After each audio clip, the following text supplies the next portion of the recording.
এক নম্বর প্রশ্ন লেখা আছে x + 3 = 8 সমীকরণটির চলকের মান নিচের কোনটি? অঙ্ক শুরু করার আগে প্রথম কথা হচ্ছে সমীকরণ কি? আসসালামু আলাইকুম। সরল সমীকরণ অনুশীলনী 5 ষষ্ঠ শ্রেণীর প্রথম পর্বে সবাইকে স্বাগত জানাচ্ছি হোম একাডেমি থেকে। এই অধ্যায়টা খুবই গুরুত্বপূর্ণ, কারণ এই 6 থেকে শুরু করে যতদিন আমরা অঙ্ক করব, যেই ক্লাসে অঙ্ক করব, সমীকরণের অঙ্ক কিন্তু থাকবে। সুতরাং আমাদেরকে অনেক মনোযোগ সহকারে এই অধ্যায়ের অঙ্কগুলো শেষ করতে হবে। তো চলো শুরু করি। তো শুরুতে যেটা বলছিলাম, সমীকরণ কি? ইংরেজিতে আমরা সমীকরণকে বলে থাকি ইকুয়েশন। সমীকরণ হলো সংখ্যা ও প্রতীক ব্যবহার করে লেখা এক ধরনের গাণিতিক বিবৃতি, যাতে দুইটি জিনিসকে গাণিতিকভাবে সমান বা সমতুল্য দেখানো হয়। সমান চিহ্ন ব্যবহার করে সমীকরণ লেখা হয়। যেমন এখানে লেখছি কি x + 3 = 8। তো ছোট্ট একটা উদাহরণ, সেটা হচ্ছে 2 + 3 = 5। তো এখন যদি এরকম একটা ব্ল্যাঙ্ক থাকতো যে এটা একটা বক্স বা এটা হলো x + 3 সমান হচ্ছে 5, তাহলে এই x এর জায়গায় কত হবে? দেখো 3 এর সাথে কিন্তু 2 যোগ করলেই 5 হবে, তাই তো? তো এখন এটা আমরা করতে গেলে কিভাবে করতে পারি? প্রথম অঙ্কের মাধ্যমে আমরা এটা করার চেষ্টা করি। x + 3 সমান হচ্ছে 8। আমরা একটা বিষয় জানি যে এখানে যে আমরা 5 বসাই, 5 + 3 মানে হলো 8, উত্তর হলো 5। কিন্তু এটা কিন্তু শেখার কিছু হলো না। আমাদের যেটা জানতে হবে, এই ইকুয়েশনটা আরও বড় হতে পারে। এক্ষেত্রে নিয়মটা কি? এখানে x + 3 আছে সমান হলো 8। আমরা এই 3টাকে x এর থেকে বাদ দিব। কি করতে পারি? x + 3 যেমন আছে থাকুক, এর সাথে কি করলাম? -3 দিলাম, সমান এই 8-এর থেকেও আমরা কি করলাম? -3 দিলাম। অর্থাৎ দুইটা যে পক্ষ আছে, x + 3 হচ্ছে বাম পক্ষ আর 8 হচ্ছে ডান পক্ষ, দুইটা পক্ষতেই আমরা কি করছি? -3 করছি। এখন দেখো +3 আর -3 কাটাকাটি করলে 0 হয়, অর্থাৎ এখানে থাকতেছে x। আর 8-এর থেকে 3 যদি আমরা বাদ দিই, পাবো হচ্ছে 5। সুতরাং আমাদের উত্তর হচ্ছে 5। খুব সহজেই আমরা করে ফেললাম। এই বিষয়টা যদি আমরা বুঝি, 2 নম্বর অঙ্কটা কিন্তু আমরা আরও সহজে বুঝতে পারবো। এখানে লেখা আছে 4x = 8। এটা কিন্তু খুবই সহজ। এখানে বলছে যে 4x = 8 সমীকরণের মূল নিচের কোনটি? তো মূলটা কোনটা হবে?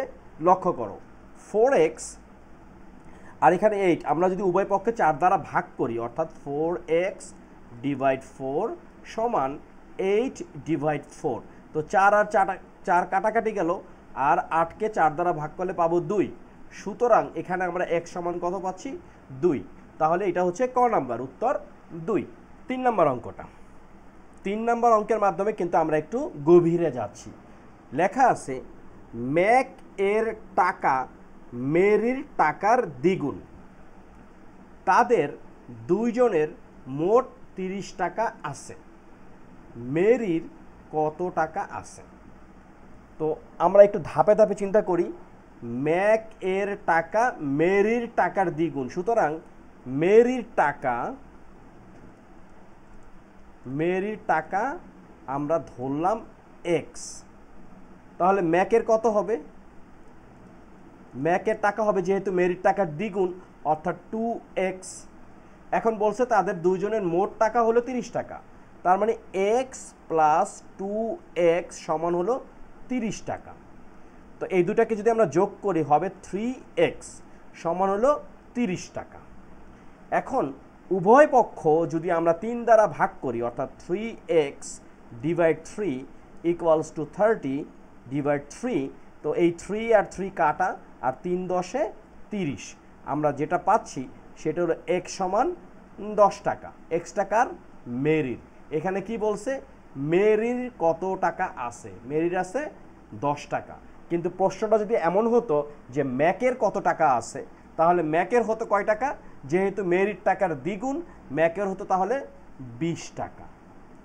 ওকে, আশা করি এটা তোমরা সবাই বুঝতে পেরেছ। 4 নম্বর অঙ্ক। 4 নম্বর অঙ্কে যে জিনিসটা বলছে একটু মনোযোগ সহকারে বোঝার চেষ্টা করো। একটি আয়তাকার বাগানের দৈর্ঘ্য হচ্ছে x মিটার, প্রস্থ হচ্ছে y মিটার, তাহলে পরিসীমা কত? এখন প্রথম কথা হচ্ছে যে আমাদের বুঝতে হবে যে আয়তাকারটা দেখতে কেমন। আয়তাকারটা আমরা সবাই জানি যে আয়তাকার হচ্ছে যে চতুর্ভুজের বিপরীত বাহুগুলো সমান। তো এই হচ্ছে আমাদের চতুর্ভুজ। আমরা এই যেটা বড় যেটা বাহুটা এটাকে ধরলাম x, তার বিপরীত বাহু স্বাভাবিক x হবে। আবার এই যে প্রস্থ যেটা আছে এটা যদি আমরা y ধরি, তার বিপরীত বাহু কিন্তু y হবে। পরিসীমা মানে কি? পুরোটার দৈর্ঘ্য কত বা পুরোটা কত মিটার। তো এখানে x কয়টা আছে? 2টা আছে, সুতরাং এখানে হলো 2x। আবার y কয়টা আছে? 2টা আছে, তাহলে হলো 2y। এখন যেহেতু পুরোটা, সুতরাং আমাদেরকে যোগ করতে হবে। যদি যোগ করি এটাই কিন্তু আমাদের উত্তর। কিন্তু এখন কথা হলো এখানে কোনটার সাথে মিলছে? মিলছে কিন্তু ঘর সাথে। কিভাবে? কারণ আমরা যদি এখানে 2 কমন নিই, তাহলে এই 2x এর থেকে যে 2 কমন নিয়ে যাই তাকে থাকবে শুধু x। আবার এই যে প্লাসের জায়গায় প্লাস, 2y এর থেকে যে 2 নিয়ে যাই তাহলে থাকবে y। সুতরাং আমাদের উত্তর হচ্ছে 2 টাইমস x প্লাস y, যেটা হচ্ছে ঘ নাম্বার। তো এভাবে কিন্তু আমরা অঙ্কগুলো করতে পারি। পরের প্রশ্ন লেখা আছে, যদি x এর দ্বিগুণের সাথে 3 যোগ করলে যোগফল 9 হয় তবে x এর মান কত? তাহলে এটা আমরা একটু করার চেষ্টা করি। তো 5-এর প্রথম যে ধাপটা x এর দ্বিগুণের সাথে, তো x এর দ্বিগুণ তার মানে 2x, তার সাথে যদি আমরা 3 যোগ করি এর যোগফল হবে 9। আমাদেরকে x এর মান বের করতে হবে। তো প্রথম যে কাজটা আমরা করব, ইতিমধ্যে আমরা শিখেছি, এই আছে 2x, তারপর হচ্ছে +3, এই 3কে তো আমাদের বাদ দিতে হবে। তাহলে কি করলাম? -3 দিলাম। এক্ষেত্রে এই ডান পাশে 9 আছে, তার সাথে আমাদের 3 বাদ দিতে হবে। তাহলে এখানে +3 আর -3 আউট। কি থাকছে? 2x সমান হচ্ছে 9 এর থেকে 3 বাদ দিলে 6। এখন আমাদের কি করতে হবে? এই 2কে বাদ দিতে হবে। এর জন্য কি করতে হবে? উভয় পক্ষ 2 দ্বারা ভাগ করতে হবে। 2x ডিভাইড 2 আর 6 ডিভাইড 2। 2কে 2 দ্বারা ভাগ করলে 1 হয়, অর্থাৎ এখানে পাচ্ছি আমরা x। আর 6কে 2 দ্বারা ভাগ করলে পাবো হচ্ছে 3। সুতরাং x সমান 3। এখানে কোথায় আছে? এই যে ক নাম্বার হচ্ছে 3। এখন 6 নাম্বার প্রশ্ন। 6 নাম্বার প্রশ্নটা আমাদের একটু বেশি মনোযোগ দিতে হবে। এখানে একটি সমীকরণ দেওয়া আছে, সেটা হচ্ছে 6x + 3 সমান হচ্ছে 9। সমীকরণটিতে এখন কথা হচ্ছে, প্রথমে লেখা আছে চলক একটি। চলক হচ্ছে কি? অজানা রাশি। এখানে 6 একটি ধ্রুবক, 6 সবসময় 6ই থাকে। 3ও একটা ধ্রুবক, 9ও একটা ধ্রুবক। সুতরাং x হচ্ছে অজানা রাশি, অর্থাৎ এই কথাটা ঠিক যে এখানে একটি চলক আছে। এরপরে যেটা বলছে, চলক এর সূচক হচ্ছে 1। দেখো লেখা আছে 5x আর 5x²। এই দুইটার মধ্যে কিন্তু পার্থক্য আছে। এই x এর চলক হচ্ছে 1 আর x² এর চলক হচ্ছে 2, অর্থাৎ এখানে পাওয়ার। সুতরাং 6x + 3 = 9। এখানে চলক হচ্ছে x এবং যার পাওয়ার বা সূচক হচ্ছে 1। এটাও ঠিক আছে। এখন চলকের মান 2, এটা আমরা একটু বের করার চেষ্টা করি। লেখা আছে কি 6x + 3 সমান হচ্ছে 9। এখন উভয় পক্ষে আমরা 3 বাদ দেব, অর্থাৎ -3 করলেই হয়ে যাচ্ছে। 6x 9 এর থেকে 3 বাদ দিলে হবে কত? 6, তাই না? 9 - 3 = 6, আমি লিখলাম না। এখন উভয় পক্ষ যদি আমরা 6 দ্বারা ভাগ করি, x সমান আসবে কত? 1, কারণ 6কে 6 দ্বারা ভাগ করলে 1 হয়। তো এটা কিন্তু আবার হলো না, এখানে এটা হলো ভুল। চলকের মান 2 না, চলকের মান হবে 1। তাহলে এই যে 3টা উত্তর দেওয়া আছে, এই 3টা উত্তরের মধ্যে প্রথমটাই ঠিক আছে, যেখানে 1 আর 2 সঠিক উত্তর। ওকে, আশা করি আমরা সবাই বুঝতে পেরেছি। এখন যেটা দেওয়া আছে a b c যে কোনো সংখ্যা, ওকে, a = b হলে, a = যদি b হয় তাহলে এসি ইকুয়ালস টু বিসি কি ঠিক আছে? আমরা একটু দেখি। এ সি সমান হলো বিসি। এখন আমরা ধরে নিলাম যে এ সমান বি, তার মানে এর জায়গায় যদি আমরা বি বসাই তাহলে কিন্তু বিসি হলো, তার মানে এটা ঠিক আছে। আবার আমরা যদি বি না বসিয়ে আমরা যদি এ বসাই বি এর জায়গায়, অর্থাৎ এসির জায়গায় এসি থাকলো, আর এই বি এর জায়গায় আমরা যদি এ বসাই তাহলে কিন্তু এসি হলো, তার মানে প্রথমটা ঠিক আছে। দ্বিতীয়টার ক্ষেত্রে দেখি, A plus C B plus C, এর জায়গায় যদি আমরা বি বসাই তাহলে পাবো বি প্লাস সি, মানে এখানে বি প্লাস সি আছে। আবার এ প্লাস সি যেমন আছে থাকুক, বি এর জায়গায় যদি আমরা এ বসাই তাহলে কিন্তু হয়ে যাবে এ প্লাস সি, তার মানে এটাও ঠিক আছে। প্রশ্ন, এ মাইনাস সি সমান বি মাইনাস সি কি ঠিক আছে কি না? দেখো, এর জায়গায় যদি আমরা বি বসাই তাহলে হবে বি মাইনাস সি। আবার যেভাবে আছে থাকুক, বি এর জায়গায় যদি এ বসাই তার মানে হবে এ মাইনাস সি, এখানে এ মাইনাস সি আছে, তার মানে তিনটাই সঠিক উত্তর। এখন এতক্ষণ যেটা বুঝাইলাম সেটা হলো কঠিনভাবে, এবার আমরা একটু সহজভাবে বুঝাই। এ সমান বি, এই এ আর বি এর সাথে যদি আমরা সি গুণ করি তার মানে A C B C, C গুণ করে, সুতরাং এর মানের কোনো পরিবর্তন হলো না। আবার আমরা যদি সি যোগ করি, অর্থাৎ এ প্লাস সি সমান এ মাইনাস সি, এখানে সি যোগ করে, তাতেও কিন্তু কোনো মানের পরিবর্তন হলো না। এখন আমরা কি করলাম, সি বিয়োগ করি, এ মাইনাস সি, আবার কি হয়ে গেল এখানে, এটা তো বি তাই না, বি মাইনাস সি, এখানে সি বিয়োগ করে, তার মানে কোনো মান পরিবর্তন হলো না, যেটা অলরেডি আমি এখানে দেখানোর চেষ্টা করছি। তো 7 নম্বর প্রশ্ন সবকটাই ঠিক উত্তর। তো 1 থেকে 7 করে ফেললাম, আমরা আরও কিছু করব। নিচের তথ্যের আলোকে 8 ও 9 নং প্রশ্নের উত্তর দাও। তো আমাদের একটা উদ্দীপক দেওয়া আছে, সেটা হলো দুইটি সংখ্যার বিয়োগফল 30 এবং বড় সংখ্যাটি ছোট সংখ্যার 4 গুণ। তাহলে কি হতে পারে, ছোট সংখ্যা আমরা ধরলাম এক্স, সেক্ষেত্রে বড় সংখ্যা হবে 4x, দুটি সংখ্যার বিয়োগফল হলো 30, তার মানে 4x মাইনাস এক্স সমান হলো 30। তাহলে ছোট সংখ্যাটা এখান থেকে আমরা বের করতে পারবো, কারণ 4x এর থেকে যদি আমরা একটা x বাদ দিই তাহলে পাবো 3x সমান হলো 30। এই এখন উভয় পক্ষ 3 দ্বারা যদি ভাগ করি তাহলে x সমান পাবো হচ্ছে 10।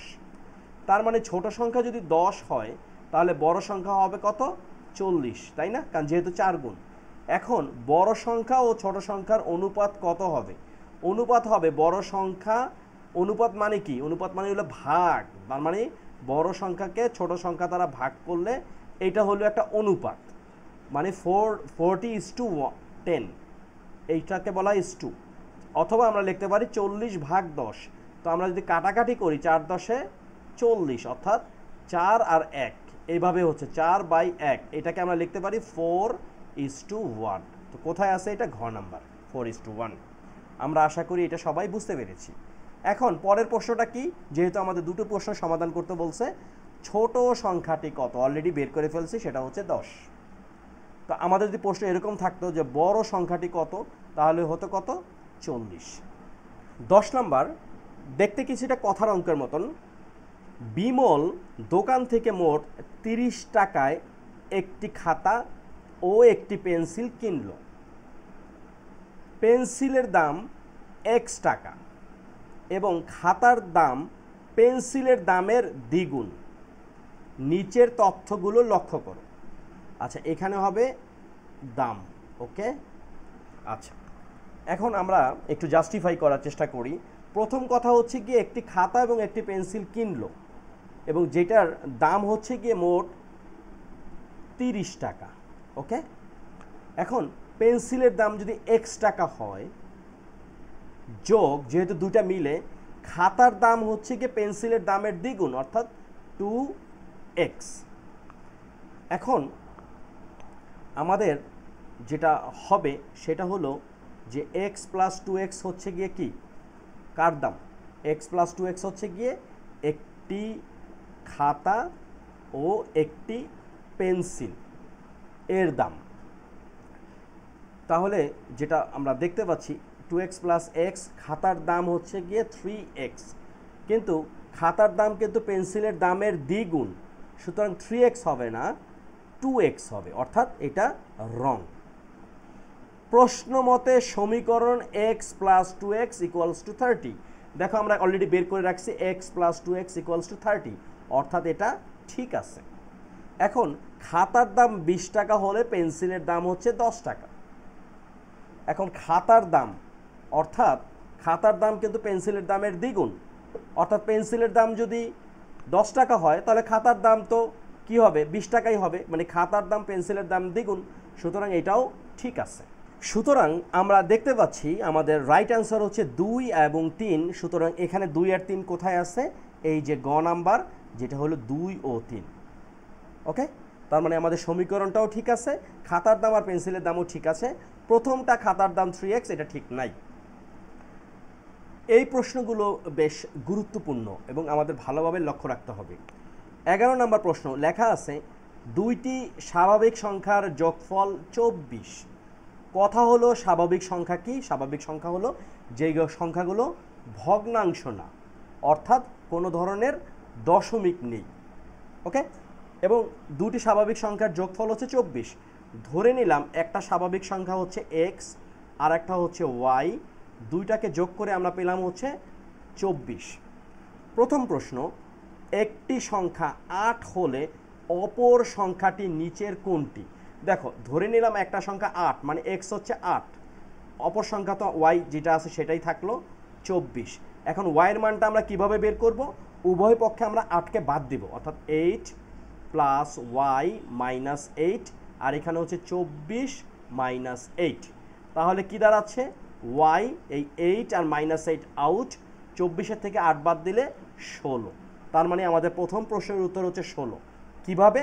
দেখো দুটি স্বাভাবিক সংখ্যার যোগফল 24, অর্থাৎ 8 যোগ 16 সমান হলো 24। তো প্রথমটা আমাদের হয়ে গেল। দ্বিতীয়টা হচ্ছে কোন সংখ্যার দ্বিগুণের সাথে 6 যোগ করলে প্রদত্ত যোগফল একই থাকবে? যোগফলটা কি? যোগফলটা হলো 24। এখন কোন সংখ্যার দ্বিগুণের সাথে, ধরে নিলাম একটা সংখ্যা হচ্ছে x, তার দ্বিগুণ হচ্ছে 2x, তার সাথে যদি আমরা 6 যোগ করি তাহলে আমাদের যোগফল কত? 24। এখন কি করব? 6কে আমরা বাদ দিব উভয় পক্ষ থেকে, অর্থাৎ 2x প্লাস 6 মাইনাস 6 সমান হচ্ছে 24 মাইনাস 6। তাহলে কি দাঁড়াচ্ছে? প্লাস 6 মাইনাস 6 আউট, 2x, 24-এর থেকে 6 বাদ দিলে হচ্ছে 18, রাইট? এখন উভয় পক্ষ যদি আমরা 2 দ্বারা ভাগ করি পাবো কত? x সমান হচ্ছে 18 ভাগ 2, 18 ভাগ 2 মানে হলো 9। উত্তর কত? 9। তো এখানে কোথায় আছে 9? এই যে খ নাম্বার হচ্ছে 9। একটু টেস্ট করি কোন সংখ্যার দ্বিগুণের সাথে। 9-এর সাথে যদি আমরা 2 মানে দ্বিগুণ করি পাবো হচ্ছে 18, তার সাথে যোগ করলাম এই হচ্ছে 6, তাহলে কত হলো? 24 হলো। দেখো প্রদত্ত যোগফলটা ঠিক আছে। এরপরে বলছে কোন সংখ্যা থেকে 4 বিয়োগ করলে বিয়োগফল প্রদত্ত যোগফলের অর্ধেক হবে? এখন কোন সংখ্যা থেকে 4 বিয়োগ করলে, ধরলাম আমরা x থেকে কত বিয়োগ করব? x থেকে বিয়োগ করব হচ্ছে 4। এই 4-এর যে বিয়োগফলটা হবে সেটা হচ্ছে যোগফলের অর্ধেক, মানে 24 তার হচ্ছে অর্ধেক মানে 12, তাই না? তার মানে x মাইনাস 4 সমান হচ্ছে 24-কে 2 দ্বারা ভাগ করলে আমরা পাবো 12। এখন x এর মান তো আমাদের বার করতে হবে। কি করতে পারি? এই মাইনাস 4কে বাদ দিতে হবে। তাহলে কি করব? x মাইনাস 4 প্লাস 4 সমান হচ্ছে 12 প্লাস 4। এই মাইনাস 4 প্লাস 4 আউট, অর্থাৎ x সমান হচ্ছে 12 আর 4 16। তো কোথায় আছে 16? এই যে গ নাম্বারটা 16। তো আমরা একটু টেস্ট করে দেখি। দেখো 16, তার থেকে যদি আমরা 4 বিয়োগ করি তাহলে কত আসবে? 12। এই 12টা কি? ওই 24-এরই অর্ধেক।